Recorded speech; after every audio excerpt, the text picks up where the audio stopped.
Welcome back to the Red Dice Diaries RPG podcast. I'm your host, John, and today I'm going to be talking a little bit about the use of cards in RPGs. But first of all, cue the music.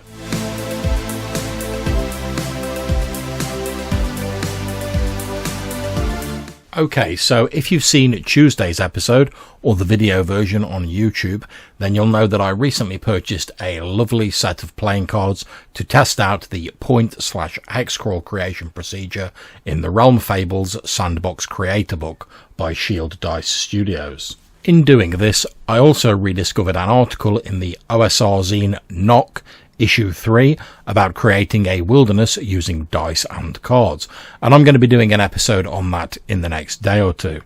However, prior to this, I've always been more than a little bit sceptical of games that used cards.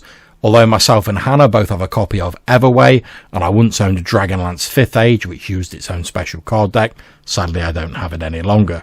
However, I don't recall being massively impressed by any RPGs that used cards. Even Deadlands, which I quite like, I was nonplussed about the use of cards in the original version when I played it. So as I was thinking about this, I thought I'd record an episode where I talk about some of the reasons why I'm a little bit skeptical about using cards in RPGs.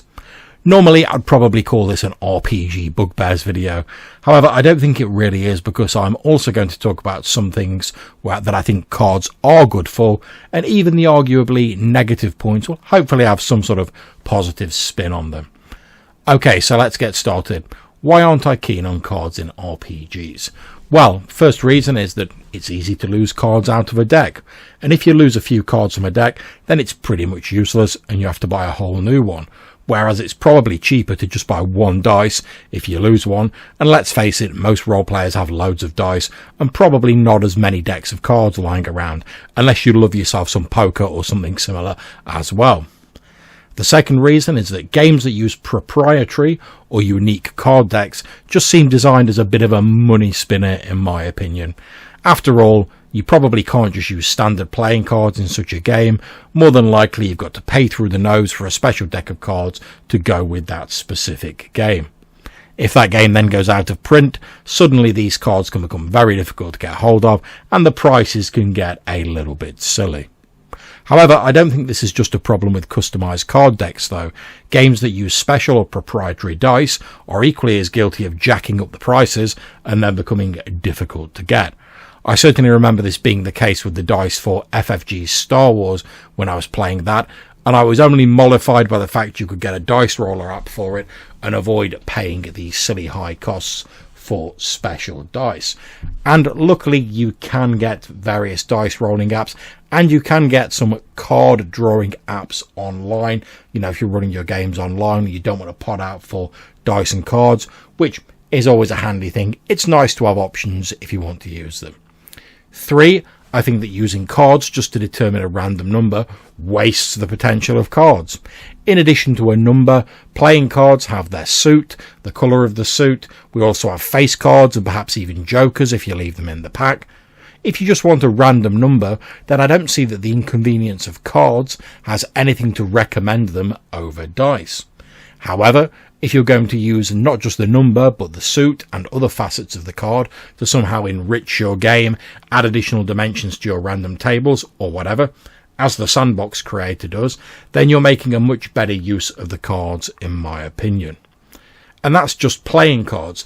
If you're using something like tarot, where a degree of interpretation can be brought into the result of a draw, then you open yourself up to even more potential depths of results. Although I do think this interpretation can slow a game down if the GM is not skilled at this sort of thing and familiar with the cards that they're using, in the case of tarot.